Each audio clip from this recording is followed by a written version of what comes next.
Hey, my name is Cord Spielman. I'm 70 years old. Started at the United States Merchant Marine Academy at Kings Point. Came out as an ensign in 1973 and retired as a Navy commander in 1995. Well, it was kind of interesting because a part of the curriculum at Kings Point is you go to sea for a year on a merchant ship. And the merchant ship that I was on was a U.S.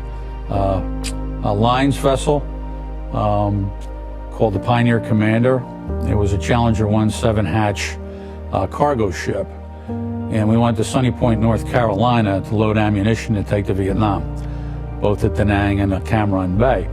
So as a cadet on board type of thing was quite an interesting learning opportunity, shall we say, to go to Vietnam in a war zone, if you will, on probably the largest firecracker that you can imagine at almost 700 feet long. And while we were over there, the ship in and of itself was constantly being guarded with percussion grenades and Marines around the ship, etc. And you got to know some of the people and what was going on in Vietnam at the time.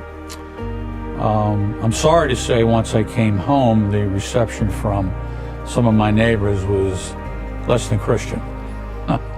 I got called all sorts of names like baby killer, and people didn't want to talk to me, and you were afraid to wear your uniform any place type of thing for some of the the words and stuff that were being said.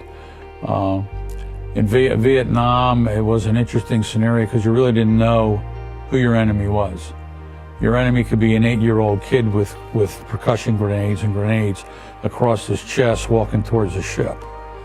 And, there weren't, the Viet Cong from the north, yes, they were in uniforms, but the other people weren't.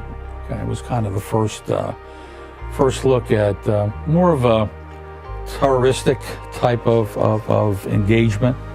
And that was somewhat disconcerting. Because, you always said, you'll be fighting like the Second World War, the Germans, the Russians, the Americans, the British, etc. Well, that wasn't the case. And my humble opinion, Vietnam was an economic war. Saw many people that fought for the same ground time after time after time after time again. But every time you did that, somebody else died. And the greatest thing that I had as a Vietnam vet was when they made the wall in Washington. We finally got our due, so to speak, which to me was incredibly important.